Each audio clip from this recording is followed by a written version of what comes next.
गावाकडचं जेवण कधीही घाईचं नसतं. ते वेळ काढून केलं जातं. पहाटेची थंडी, चुलीचा धूर आणि अंगणात कढीचा वास. आहाहा! शेतातले तुरीचे दाणे, घरी दळलेलं बेसन, थोडासा मसाला, पण भरपूर माया. चुलीवर उकळलेल्या कढीची चव गॅसवर येत नाही. तरीही म्हटलं आज प्रयत्न करून बघावा. म्हणून आज आपण बनवणार आहोत विदर्भ स्पेशल कढी गोळे.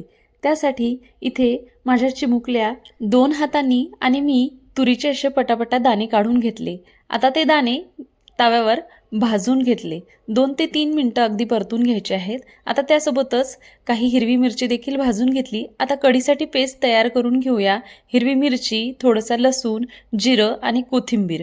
कढीसाठी पेस्ट तयार करून घेतली. आता दाणे त्याच मिक्सरच्या भांड्यामध्ये घालायचे. थोडंसं जिरं, आलं, लसूण, कढीपत्ता आणि कोथिंबीर घालून त्याचं वाटण बनवून घेतलं. आता हे वाटण एका भांड्यामध्ये काढून त्यामध्ये 2 ते 3 चम्मच बेसन पीठ घातलं, चवीनुसार मीठ घातलं आणि पीठ भिजवून घेतलं.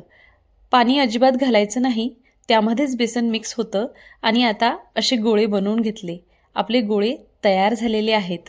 आता कढीसाठी एका भांड्यात असं 2 ते 3 वाट्या ताक घेतलं. त्यामध्ये 2 चम्मच बेसन घातलं, थोडीशी हळद घातली आणि व्यवस्थित मिक्स करून घेतलं. गॅसवर कढई ठेवून त्यामध्ये 2 ते 3 चम्मच तेल घालायचं. तेल गरम झालं की मोहरी, जिरं, हिंग आणि असा कढीपत्ता घातला. आता तयार केलेलं हिरवी मिरची, लसूण आणि कोथिंबीरीचं वाटण घातलं. व्यवस्थित परतून घेतलं. आता वाटण परतलं की हे ताक त्यामध्ये घालायचं आणि आवश्यकतेनुसार अजून 1-2 वाटी पाणी घालायचं आणि सारखं ह्या कढीला ढवळत राहायचं, नाहीतर आपली कढी फुटू शकते. बघा, कढी चांगली उकळली आहे. आता उकळल्यानंतर हे आपले जे तयार झालेले गोळे आहेत हे यामध्ये घालून घ्यायचे. आता तडक्यासाठी एका पॅनमध्ये 2 चम्मच तेल घातलं, कढीपत्ता घातला, 2-3 लाल तिखट मिरच्या घातल्या, थोडंसं लाल तिखट घातलं आणि हा तयार तडका या कढीवरती घालायचा. सर्वात शेवटी मीठ घालायचं, व्यवस्थित मिक्स करून घ्यायचं आणि तयार आहेत आपले गरमागरम असे कढी गोळे. वरून थोडीशी कोथिंबीर घालायची.